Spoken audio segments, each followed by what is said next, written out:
Sir అయితే ఇప్పటి వరకు 60 రోజుల పాటు సాగిన ఇరాన్ ఇటు అమెరికా యుద్ధం అయితే ముగిసినట్లేనని ట్రంప్ అయితే అమెరికన్ కాంగ్రెస్ చెప్పడం తెలుస్తోంది. అంటే దీనివల్ల ముగిసినట్లే అనుకోవాలా? అయితే ఇప్పటి వరకు ఈ యుద్ధంలో గెలిచింది ఎవరు అనుకోవాలి? ఇక పీస్ డీల్ పరిస్థితి ఏంటి? ఎస్ అండి, ఇప్పుడు ఫిబ్రవరి 8వ తారీఖున మొదలయ్యి ఇప్పటి వరకు అంటే గత 60 రోజులుగా మనకి ఈ ఇరాన్ ఇజ్రాయెల్ యుద్ధం ఒక రకంగా ప్రపంచం నెత్తిన ఒక పెద్ద గుదిబండలా ఉంది. ప్రపంచ ఆర్థిక వ్యవస్థ చాలా విపత్తులోకి వెళ్ళిపోయినట్టు తెలుస్తుంది. ఇప్పటికే మనకు అర్థమైపోతుంది.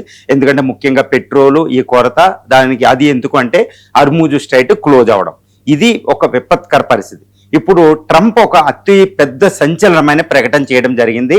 ఆ ప్రకటన సారాంశం ఏంటంటే ఇది అంతా ప్రపంచానికి ఒక బిగ్ సై ఆఫ్ రిలీఫ్ అనమాట, ఊపిరి పీల్చుకునే అతి పెద్ద వార్త. అది ఏంటంటే ఇక ఇరాన్ యుద్ధం ముగిసినట్టే అని డొనాల్డ్ ట్రంప్ అఫీషియల్ గా ప్రకటించినట్టయింది. ఏంటి ఇంత అధికారిక ప్రకటన ఏంటంటే United States of America president Donald Trump ఈ యుద్ధాన్ని 60 రోజుల తర్వాత కొనసాగించాలంటే అమెరికన్ కాంగ్రెస్ అంటే అక్కడున్న America upper house lower house అంటే సెనెట్ అమెరికన్ కాంగ్రెస్ రెండింటి యొక్క పర్మిషన్ తీసుకోవాలి, రెండు ఆమోదించాలి.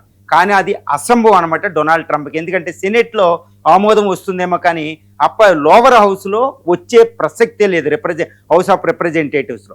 అందుకే United States of America president 1973 war power act ప్రకారం ఆ పర్మిషన్ తీసుకోవాలి. ఇప్పుడు 60 రోజులు ముగిసింది ఇరాన్ మీద యుద్ధం ప్రకటించి.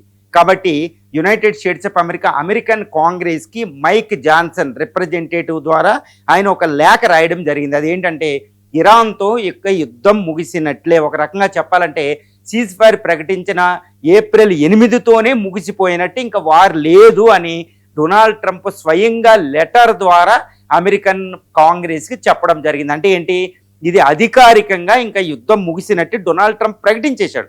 ఇదేదో ట్రూత్ సోషల్ మీడియాలో ప్రకటించి లేకపోతే రిపోర్టర్ సమ్మిట్లో పెట్టేసి మాట మార్చేయడానికి వీలు లేదు. అమెరికన్ కాంగ్రెస్లో అమెరికా రాజ్యాంగం ప్రకారం అమెరికా పవర్స్ యాక్ట్ ప్రకారం ఇక డొనాల్డ్ ట్రంప్ అక్కడ యుద్ధం ముగించినట్టే. ఎందుకంటే యుఎస్ కాంగ్రెస్ ప్రకారం ఒక దేశ అధ్యక్షుడు యుద్ధాన్ని ఎప్పుడైనా ప్రారంభించవచ్చు, ఎందుకంటే సుప్రీం కమాండర్ కాబట్టి ఆయన యుద్ధాన్ని ప్రకటించాడు. కానీ అమెరికన్ రాజ్యాంగం ఏం చెప్తుందంటే 60 రోజుల లోపు తప్పనిసరిగా అమెరికా పార్లమెంటు పర్మిషన్ తీసుకోవాలి అమెరికా అధ్యక్షుడు అని ఉంటుంది. లేదా అమెరికా అధ్యక్షుడు యుద్ధం ముగిసిపోయినట్టే, యుద్ధం ఉండదు. కాబట్టి ఇప్పుడు అమెరికన్ కాంగ్రెస్లో పాస్ అవ్వదు కాబట్టి డొనాల్డ్ ట్రంప్ ఇంకా ఇరాన్ యుద్ధం ముగించినట్టే. నేను ఈ విషయాన్ని ఎన్నోసార్లు చెప్పాను నా విశ్లేషణలో. అదేంటంటే ఫిబ్రవరి 8వ తారీఖున యుఎస్ మొదలుపెట్టిన ఆపరేషన్ ఎపిక్ ఫ్యూరీ, ఇజ్రాయెల్ మొదలుపెట్టిన రోరింగ్ లయన్ అనే ఆపరేషన్స్ ఏప్రిల్లో 8వ తారీఖున అంటే 39 రోజుల భీకరమైన యుద్ధం తర్వాత వాళ్ళు సీజ్ ఫైర్ ప్రకటించడం జరిగింది. ఆ సీజ్ ఫైర్ కూడా అమెరికా అధ్యక్షుడే ప్రకటించారు 39 రోజుల తర్వాత. అప్పుడే నేను చెప్పాను ఈ యుద్ధం మళ్ళా మొదలయ్యే ప్రసక్తే లేదని చెప్పాను. ఎందుకంటే US was not in a position to continuation of this war. అంటే యుఎస్ అసలు ఎట్టి పరిస్థితుల్లో యుద్ధాన్ని ముందుకు తీసుకెళ్లే పరిస్థితులు అది లేదు. ఎందుకంటే ఓటమి చెందుంది, అంటే ఓటమి అని ఒప్పుకోవడం ఉండదు. ఎందుకంటే that is a great US power. ఎంత పవర్ అయినా వ్యూహంతో పనిచేసే శత్రువు, అది కూడా సంకల్పంతో పనిచేసే శత్రువు ముందు ఓడిపోవలసిందే. అది ఇరాన్ దగ్గర ఓడిపోవడం జరిగింది. ఇరాన్ కూడా యుద్ధాన్ని ఇంకా ముందుకు తీసుకెళ్లే పరిస్థితి లేదు, ఎందుకంటే శక్తివంతంగా ఉంది కానీ డిస్ట్రాయ్ అయిపోయింది యుఎస్ ఇజ్రాయెల్ యొక్క బాంబింగ్స్కి. కాబట్టి అది కూడా ముందుకు తీసుకెళ్ళాలి. కాబట్టి ఆ సీజ్ ఫైర్ అంటేనే ఇక యుద్ధం ముగిసినట్టే అని చెప్పాను. కానీ అప్పుడే నేను చెప్పాను నో డీల్ లేకుండానే యుద్ధం ముగిసిపోయే అవకాశం ఉందని. ఇప్పుడు డొనాల్డ్ ట్రంప్ అదే చేశాడు. 60 రోజుల యుద్ధం ఫిబ్రవరి 8 నుంచి ఆల్మోస్ట్ ఏప్రిల్ 8 వరకు 39 రోజుల పాటు భీకరమైన యుద్ధం. అది ఒక యుద్ధ తంత్రం అనమాట, యుద్ధ క్షేత్రంలో బ్యాటిల్ ఫీల్డ్లో. కానీ ఫిబ్రవరి 8 నుంచి ఇప్పటి వరకు అంటే ఆల్మోస్ట్ మే 1 వరకు అంటే గత 21 రోజులుగా ఏంటంటే యుద్ధం లేదు కానీ దౌత్య యుద్ధం ఉంది. ఏంటి దౌత్య యుద్ధం అంటే యుద్ధానికి కొనసాగింపే దౌత్య యుద్ధం అండి. దౌత్య యుద్ధాన్ని వేరుగా చూడవలసిన అవసరం లేదు. దేశాల మధ్య దౌత్యం అంటేనే చాలా కష్టంగా ఉంటుంది అనమాట, అది కూడా వార్ చేసుకున్న దేశాల మధ్య. కాబట్టి దౌత్య యుద్ధాన్ని యుద్ధం కింద పరిగణిస్తారు యుద్ధ నిపుణులు. అంటే గత 60 రోజుల యుద్ధం, 39 రోజులు యుద్ధ క్షేత్రంలో 21 రోజులు బయట దౌత్య యుద్ధం అనమాట. దారుణమైన యుద్ధం. ఈ దౌత్య యుద్ధం కూడా ఎప్పుడు యుద్ధం అన్నట్టే ఉంది. ఇలా 60 రోజుల యుద్ధం అమెరికా ఇరాన్ మధ్య కొనసాగింది. ఇటు ఇరాన్ గల్ఫ్ దేశాలు, ఇరాన్ ఇజ్రాయెల్ మధ్య కొనసాగాయి. ఈ యుద్ధంలో ఈ 60 రోజుల యుద్ధం ఇప్పుడు మనకి అధికారికంగా ముగిసినట్టే. ఏ విధంగా ముగిసింది? కేవలం సీజ్ ఫైర్తోనే ముగిసింది, అంతేకాని పీస్ డీల్ లేదు. ఇప్పుడు ఇరాన్ అమెరికాల మధ్య పీస్ డీల్ లేదు. మరి పీస్ డీల్ వస్తుందంటే హైలీ ఇంపాసిబుల్ అండి. పీస్ డీల్కి అవకాశమే లేదు ఇక్కడ. ఎందుకంటే హర్ముజ్ స్ట్రైట్ ఓపెన్ చేసేయచ్చు, ఇరాన్ కూడా దాన్ని క్లోజ్ చేసే అవకాశం లేదు. ఎట్టి పరిస్థితుల్లో హర్ముజ్ స్ట్రైట్ ఓపెన్ అయిన తర్వాత ఇరానియన్ న్యూక్లియర్ ప్రోగ్రామ్ మీద మాత్రం అలా ప్రతిష్టంభన అలాగే కొనసాగింది. ఎందుకంటే American forces, special forces Iran వెళ్ళి 450 కిలోగ్రాముల యురేనియంని ఎత్తుకురాలేవు. ఇరాన్ కూడా దాన్ని వదులుకోవడానికి ప్రాణం పెట్టి పోరాడుతుంది. కాబట్టి అలా అని ఇరాన్ను అణుపరీక్ష చేయడానికి ఇప్పుడు వెంటనే అవకాశం లేదు. కానీ ప్రస్తుతం పునర్నిర్మాణం చేసుకుని వాటిలోంచి బయటకు వచ్చి పునర్నిర్మాణం చేసుకుని అలా ఆయిల్ అమ్ముకుంటూ ఉంటుంది. అమెరికా ఆర్థికాంక్షలు అలాగే కొనసాగుతాయి, పీస్ డీల్ ఉండదు. మరి పీస్ డీల్ డిస్కషన్ కొనసాగుతాయి. ఒకవేళ అదృష్టం వరించి ఇటు ఇరాన్ అమెరికాల మధ్య చాలా శక్తివంతమైన దౌత్యం కుదిరితే మాత్రం ఏదన్నా సైలెంట్గా ఒక పీస్ డీల్ కుదరవచ్చు. అంతే తప్పితే పీస్ డీల్ లేకుండానే ఇదే సీజ్ ఫైర్ కంటిన్యూ అవుతుంది. యుద్ధం మాత్రం అధికారికంగా ఆగిపోయినట్టుంది. ఎందుకంటే ఇరాన్ కూడా యుద్ధాన్ని కొనసాగించే పరిస్థితి లేదు, ఎన్ని ఆయుధాలు ఉన్నప్పటికీ. ఇది పరిస్థితి. మరి ఈ 60 రోజుల యుద్ధంలో ఎవరు విజయం సాధించారు అనేది ఇప్పుడు చర్చనీయాంశం మళ్ళా అయ్యింది. ఎందుకంటే దౌత్య యుద్ధం 21 రోజుల దౌత్య యుద్ధం కూడా ఇంపార్టెంటే. మరి ఎవరు అసలు ట్రంప్ ఇరాన్ మీద దాడితో ఏమి సాధించాడు అంటే ఫిబ్రవరి 28 ముందున్న పరిస్థితి ఏంటి? అమెరికా ఎప్పుడు దాడి చేస్తుందో, మనం ఎలా ప్రతిస్పందించాలో అనుకుంటూ ఇరాన్ ఆందోళనలో ఉండేది. ఎందుకంటే America great power, Israel Gulf దేశాలు చాలా శక్తివంతంగా, అమెరికా ఆర్మీ బేస్లు 17 బేసెస్ అక్కడ. సో ఇరాన్ ఏంటంటే డిస్కషన్ చేసేది. ఈ అబ్బాస్ అరాక్చి వెళ్ళి ఒమన్ మస్కట్లో డిస్కషన్ చేశారు, జెనీవాలో డిస్కషన్ చేశారు నెగోషియేషన్స్, ఏది డీల్ కుదుర్చుకోవడానికి. కానీ డీలు లేదు, ఏమీ లేదని ఇరాన్ మీద ఇజ్రాయెల్ అమెరికాలు అటాక్ చేసేసి, కానీ అటాక్ చేసేసిన 60 రోజుల యుద్ధానంతరం ఇరాన్ ఏంటంటే ఫిబ్రవరి 28కి ముందున్న పరిస్థితి కంటే ఇప్పుడు బలంగా తయారైంది. ఏ విధంగా బలంగా అంటే అక్కడ వినాశనం చెందింది ఇరాన్, కానీ అమెరికా కంటే పైచేయి సాధించింది. ఎందుకంటే అమెరికా ఒక బెదురు ఉండేది, అమెరికా శక్తి అంటే ఒక భయం ఉండేది, ఏమవుతామని. ఇప్పుడు ఇరాన్కి అర్థమైంది ఏంటంటే అమెరికా శక్తిని నేను ఆపగలను, అమెరికా శక్తిని తట్టుకుంటూనే అమెరికాని అటాక్ చేయగలుగుతున్నానని ఒక ధైర్యం వచ్చింది. ఇజ్రాయెల్ విలవిలలాడిపోయింది.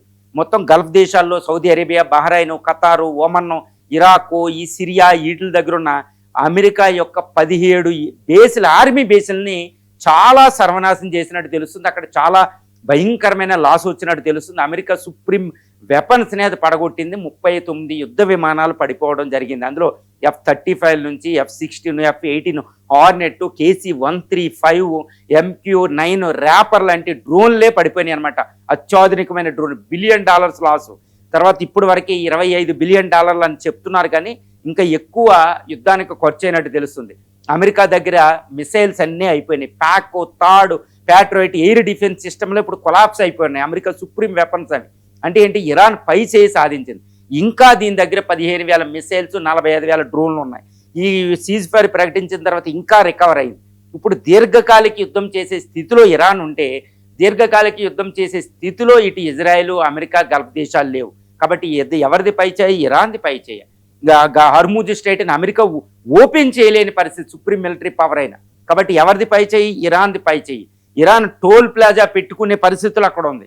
కాబట్టి ఇరాన్ను చక్కగా డిసైసివ్ విక్టరీ అంటారు, ఇక్కడ నిర్ణయాత్మకమైన విజయాన్ని ఇరాన్ సాధించింది. కానీ దాన్ని నిలబెట్టుకునే పరిస్థితిలో ఇరాన్ లేదు, అంతే. ఇరాన్ శక్తివంతంగా సాధించింది. అమెరికా చట్టాలు అడ్డు వస్తున్నాయి, అమెరికా ఖర్చు అడ్డం వచ్చింది, అమెరికా కాస్ట్లీ వెపన్స్ అడ్డు వచ్చినాయి, అమెరికాకి సపోర్ట్ లేదు. అమెరికా యుద్ధం చేయడం అనేది చట్టానికి విరుద్ధం. అమెరికా అధ్యక్షుడు డొనాల్డ్ ట్రంప్కి ఆల్రెడీ ఇన్ఫేమ్ అయిపోయాడు, దీనివల్ల ఇంకా నోటోరియస్ అయిపోయాడు. అమెరికాకి ట్రంప్ నేతృత్వం ఒక దౌర్భాగ్యమైన స్థితి అమెరికాకు వచ్చింది. సో ఇరాన్కి ఏంటంటే సపోర్ట్ పెరిగింది. ఫస్ట్ డేనే ఆయతోల్లా అలీ ఖమైనీ. ఇరాన్కి ఏంటంటే అందరూ ఏకతాటిపై మీద వచ్చారు. యుద్ధానికి ముందు అక్కడ విభేదాలు ఉండవు, ఇప్పుడు ఏకతాటి మీదకి వచ్చారు. సో ఈ విధంగా ఇరాన్ అనేది ఒక డిసైసివ్ విన్ అండి, ఇది అందరూ ఒప్పుకోవాల్సింది, ఇది ఇంకా తిరుగులేదు. యుద్ధానికి ముందు, ప్రారంభం అవ్వడానికి ముందు 2 నెలల ముందే నేను ఈ విషయం చెప్పడం జరిగింది. Hormuz straight weaponisation of it's geography, it's history అనేది నేను చెప్పాను అప్పుడే. ఇప్పుడు ఇరాన్ విన్ అయింది 60 రోజుల తర్వాత. మరి పీస్ డీల్ కుదురుతుందా అంటే పీస్ డీల్ అంత ఈజీ కాదు. న్యూక్లియర్ ప్రోగ్రామ్ మీద అంత ఈజీగా కుదరదు. ఇరాన్ అమెరికాల మధ్య కూర్చుని చర్చించడమే చాలా కష్టం. ఎందుకంటే 47 సంవత్సరాల 1979 తర్వాత మొట్టమొదటిగా ఇస్లామాబాద్లో ఇద్దరు ప్రతినిధులు కలవడం, వీళ్ళిద్దరి మధ్య స్నేహం జేడీ వ్యాన్స్ చెప్పినట్టు అంత ఈజీ కాదు. 47 సంవత్సరాల తర్వాత కలిసిన వాళ్ళ మధ్య ఒకేసారి స్నేహం రావడానికి ఎంతో ట్రాక్ టు డిప్లొమసీ కుదరాలి, ఎంతో బ్యాక్ ఛానల్ డిస్కషన్స్ అయిన తర్వాత ఏదైనా పీస్ డీల్ కుదరొచ్చు. అప్పటి వరకు ఫిబ్రవరి 28కి ముందున్న గల్ఫ్లో ఉన్న యుద్ధ వాతావరణం అంటే ఇరాన్ ఇజ్రాయెల్ తగవులు, క్రూసేడ్ లాంటి సిచ్యువేషను, గల్ఫ్ దేశాలు సున్నీ షియా తెగలు, యుద్ధం 60 రోజుల యుద్ధం తర్వాత కూడా అదే పరిస్థితి, ఇంకా ముదిరిన పరిస్థితి. ఈ పరిస్థితి ఇంకా ఇలాగే కొనసాగుతూ ఉంటుంది. హర్ముజ్ స్ట్రైట్ అయితే ఓపెన్ అవుతుంది, బిజినెస్ యాజ్ యూజువల్గా జరిగిపోద్ది, కానీ శత్రుత్వం మాత్రం సమస్య పోదు. కాకపోతే ఇప్పుడు అధికారికంగా ఇరాన్ యుద్ధం ముగిసినట్టే. ఇప్పుడు ఇరాను పునర్నిర్మాణం చేసుకోవాలి అంటే ఇక్కడ ఆర్థిక ఆంక్షలు అడ్డొస్తాయి. కాబట్టి అమెరికాతో డీల్ చేసుకోవాల్సిన అవసరం, ఇక అమెరికా కూడా ఉన్న పరువు నిలబెట్టుకోవాలంటే ఇరాన్తో ఏదో డీల్ చేసుకోవాల్సిన అవసరం. కాబట్టి ఇద్దరికి అవసరం ఉంది. గల్ఫ్ దేశాలు కూడా ఏదో ఒక డీల్ చేసుకుంటే ఇరాన్ నుంచి మళ్ళీ యుద్ధం రాదు, హర్ముజ్ స్ట్రైట్ ఓపెన్ అవుద్ది కదా, ఆయిల్ ఎక్స్పోర్ట్ చేసుకోవాలని సున్నీ ఈ జీసీసీ గల్ఫ్ కోఆపరేషన్ కౌన్సిల్ దేశాలు ఉన్నాయి. ఇజ్రాయెల్లో కూడా ప్రజలు కోరుకుంటున్నారు. కాబట్టి ఒక డీల్ అనేది అవసరం. కాబట్టి డీల్ కుదురుతుందా లేదా తర్వాత, డీల్ కుదరకుండానే అధికారికంగా యుద్ధం ఎండ్ అయిపోయినట్టు. ఎందుకంటే ఇప్పుడు డీల్ కుదరకపోతే ఇరాన్ మళ్ళీ అటాక్ చేసే స్థితిలో ఇరాన్ కూడా ఎంత మాత్రం లేదు, పీపుల్ ఒప్పుకునే పరిస్థితి లేదు, డిస్ట్రాయ్ అయిపోయింది. ఇలాంటి పరిస్థితుల్లో ఇంకా యుద్ధం ముగిసింది. కానీ 60 రోజులే, 39 రోజుల యుద్ధ తంత్రం తర్వాత 21 రోజుల ఈ దౌత్య యుద్ధంలో, ముఖ్యంగా దౌత్య యుద్ధంలో అమెరికా పైచేయి వచ్చిన యుద్ధంలో ఇరాను మొత్తం 60 రోజులుగా ఓవరాల్గా నష్టం ఎక్కువ అమెరికాకి, గల్ఫ్ దేశాలకి, ఇజ్రాయెల్కి. నష్టం ఎక్కువ ఇరాన్కున్న, విజయం మాత్రం ఇరాన్ వరించింది. కాబట్టి ఫిబ్రవరి 28 60 రోజుల క్రితంతో పోలిస్తే ఇరాన్ ఇప్పుడు బలంగా ఉంది. ఇది నేను అనేది కాదండి, జర్మన్ ప్రెసిడెంట్ డైరెక్ట్గా ఫెడ్రిక్ మెర్జే డైరెక్ట్గా ట్రంప్ ముందు చెప్పడం జరిగింది. ఇరాన్ ఇప్పుడు డిసైసివ్ విక్టరీ, నిన్ను అవమానించిందని చెప్పాడు. ఫెడరిక్ మెర్జే చెప్పాడు, డిఫెన్స్ ఎక్స్పర్ట్ చెప్తున్నారు, అక్కడ జియో పొలిటికల్ సిచ్యువేషన్ చెప్తుంది. యుద్ధం ఎండ్ అయింది, ఇరాన్ది విజయం, అమెరికాది అపజయం. కానీ అమెరికా సుప్రీం మిలిటరీ పవర్ కాబట్టి ఇరాన్ మీద ఎప్పుడూ ప్రెజర్ తెస్తూనే ఉంటుంది. అలాంటి యుద్ధతంత్రం, అలాంటి ప్రెజరు అంతకు ముందున్న గల్ఫ్లో ఉన్న ఆందోళనకరమైన పరిస్థితి అలాగే కంటిన్యూ అవుతుంది.